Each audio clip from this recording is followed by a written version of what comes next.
Ni kwamba zaidi ya wanafunzi 11,000 katika eneo bunge la Kiharu wanatarajiwa kunufaika na mpango wa masomo bora. Mpango huu unalenga kupunguza gharama ya elimu kwa wanafunzi wa shule za kutwa, ambapo wazazi wamelipia shilingi 1,000 pekee kwa kila mwanafunzi kwa kila muhula. Wazazi wengi wameonyesha nia ya kushiriki, wakisema kwamba mpango huu utapunguza mzigo wa kifedha na kuongeza nafasi ya watoto wao kuendelea na masomo. Hebu kwa sasa tuungane naye mwandishi wetu wa habari Mike Agongo atujuze mengi zaidi. Mike.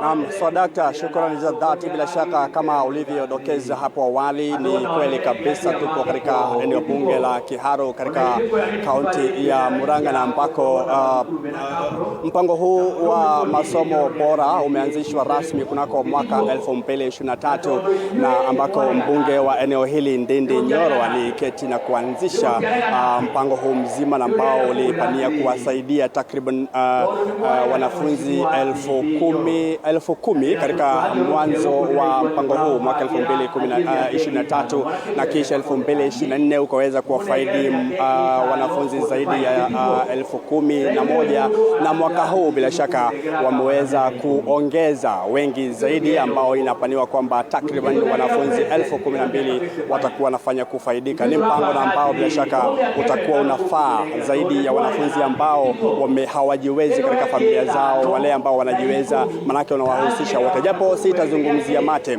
wino upo. Niko na mwenyekiti wa NGCDF katika eneo bunge hili. Utajongea hapa, tufahamishe mwanzo jina lako, unafanya kazi gani katika eneo bunge hili la Kiharu, na mpango huu wa masomo bora umeanza lini? Umehusisha wanafunzi wangapi mwaka huu? Unahusisha wanafunzi wangapi na wanafaidika vipi? Asante sana TV47. Kwa majina ni Peter Manyeki, mwenyekiti wa NGCDF Kiharu, ambapo patron wetu amekuwa Mheshimiwa Ndindi Nyoro 2017. Hii mpango inaitwa masomo bora program yenye tulianzisha mnamo mwaka wa 2023, ambapo tulianza na wanafunzi 15,000 na hii mpango tulihusisha walimu, principals, wanafunzi na wazazi. Tukakaa chini tukajadiliana na tukaangalia maneno ya kalo. Tukaona ya kwamba kalo ile kiasi kikubwa huenda katika ununuzi wa vyakula na maendelezi ya shule, na ndio manake tukaona pia CDF kazi yake ni kuangalia maneno ya shule, na tukaona ya kwamba tukitumia pesa ya CDF vizuri inaweza simamia hii mradi ya masomo bora, ambapo mzazi atakuwa na changa 1,000 katika tamu moja, ambapo ndio amekuwa wakilipa kwa kama kalo. Na kwa saa hii ni mwaka ya 3 tangu tuanzishe hiyo mradi. Watoto wamekuwa wakiongezeka kutoka Kiharu na nje ya Kiharu, ambapo wanakuja kutafuta masomo kwa maeneo haya. Ni swala ambalo linaibuka kwamba je, mnahusisha wanafunzi ambao vile vile wanatoka katika kaunti zingine ambao wanalipa shilingi 1,000 kila muhula, na vile vile kupatiwa chakula katika shule tofauti? Kweli kabisa, hii mpango inahusisha kila mtu, ambapo ni ukiweza kuleta mtoto wako hapa umtafutie mahali ya kulala, sababu hii mpango ni ya day school peke yake. Tunakaribisha kila mmoja katika eneo yote ya hii nchi, na kwa hiyo watoto huwa wanakula shule, wanakunywa uji shule, na kila kitu revision materials tunawatafutia sisi wenyewe kutoka pale CDF. Tunatengeneza madarasa zingine, tunaweka tiles, cablos, na mashule yetu yote iko katika hali njema ya wanafunzi kusoma. Kwa kifupi, manake muda umesonga, vile vile tufahamishe mpango huu unahusisha wanafunzi wangapi na shule ni ngapi? Manake 2023 shule 62, labda shule za kutwa zimeongezeka za kila siku.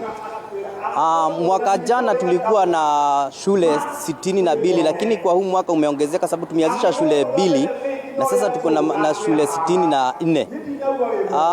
Hii mpango hii mwaka itahusisha wanafunzi 12,000, manake kuna ile darasa moja ya form 2 haiko. Sasa tuko na grade 10, form 3 and form 4 kulingana na ile maktaba iko kwa saa hii ya masomo.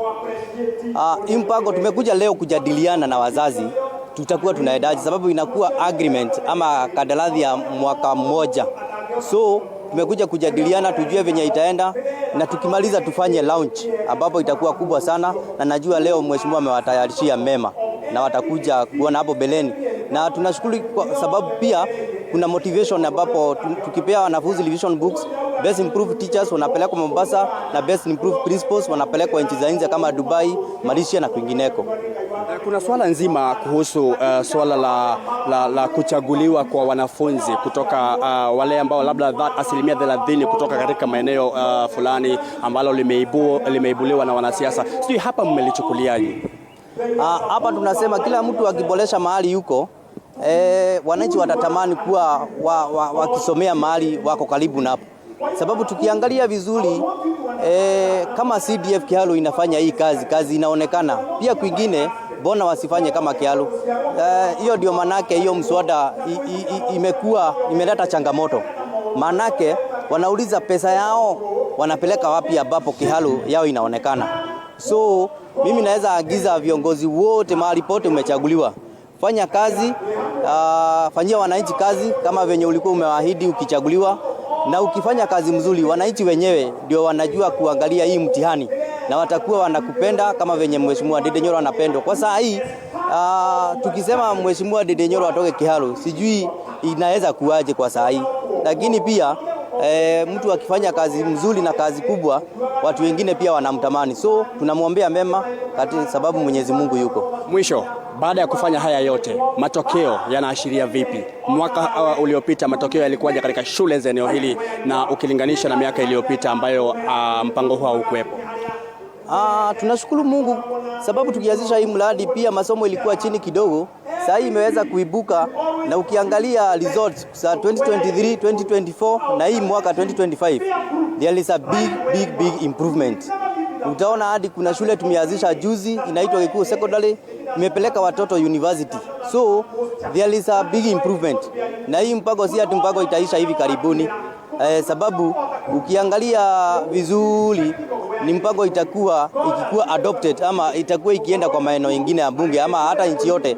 Utapata hii mpango yenye inaendelea hata serikali inaweza ichukulia ikuwe watoto wote katika nchi hii watakuwa wanasoma na karo ya chini kabisa. Asante chairman. Asante sana. Tuanza dhati kwa kusema na TV47.